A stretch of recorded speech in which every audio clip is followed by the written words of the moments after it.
ആ ഇങ്ങനെ പോന്നൂടാ. ഭക്ഷണം കഴിച്ചോ? ഇല്ല, കഴിക്കണം. ഇന്നെന്താ കറി? ഇന്ന് സ്പെഷ്യൽ ആയിട്ടൊന്നുമില്ലടാ, മുരിങ്ങക്കറിയാ. ഹാ, മുരിങ്ങ സ്പെഷ്യൽ അല്ലെന്നോ? ചില കാര്യങ്ങൾക്ക് മുരിങ്ങ സ്പെഷ്യൽ തന്നെയാ. ഇവിടെ ഉള്ള ആൾക്ക് എന്ത് വില കൊടുത്തിട്ടും കാര്യമില്ല.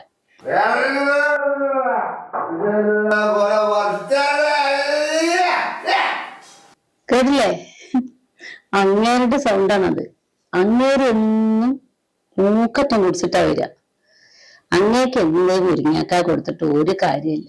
അങ്ങയുടെ വായോണ്ട് ഒരു ഉപകാരമില്ല എനിക്ക്. അപ്പോ നിങ്ങൾ തമ്മിൽ ഒന്നും നടക്കാറില്ലേ? എന്ന് നടക്കാൻ? ഞങ്ങൾ കിടക്കുന്ന തന്നെ രണ്ടു മുറിയില്ല, പിന്നല്ലേ. ചുമ്മാ അല്ല, നിങ്ങൾ കുഞ്ഞുങ്ങളൊന്നും ഇല്ലാത്തത്. ഒരു കണക്കിന് കുഞ്ഞുങ്ങളില്ലാത്ത തന്നെയാ നല്ലത്. അങ്ങനെ ഒരു ജീവൻ കൂടി ഈ നരകത്തിൽ വന്ന് ബുദ്ധിമുട്ടുണ്ടല്ലോ. ഹേയ്, നിങ്ങൾ എന്തൊക്കെയായി പറയുന്നത്? ഏത് നഗരവും നമ്മൾ വിചാരിച്ച സ്വർഗമാക്കാൻ പറ്റും. ഓ, അതെങ്ങനെയാ? ഞാൻ കാണിച്ചു തരട്ടെ. എന്നാ ഞാനങ്ങോട്ട് വരാം. അയ്യടാ, ചെക്കൻ്റെ ആഗ്രഹം കണ്ടില്ലേ? എനിക്ക് മാത്രമാണോ ആഗ്രഹം? നിനക്കും ആഗ്രഹമില്ലേ? അങ്ങനൊക്കെ ചോദിച്ചാ അപ്പൊ ഉണ്ട്.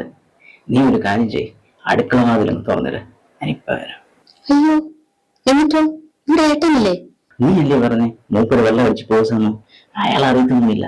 ദേ, ഞാൻ ഈ വാതിലായ അപ്പുറത്ത് വരാം. എനിക്ക് പേടിയാണോ? നിന്റെ പേടി മാറ്റി സ്വർഗം കാണിച്ചു തരാം ഞാൻ. നിന്റെ നെറ്റി മുതൽ പാദം വരെ എനിക്ക് വേണം. എടാ, ശ്രദ്ധിച്ചു വരണട്ടോ. ഞാനങ്ങോട്ട് വരാൻ പോകട്ടോ.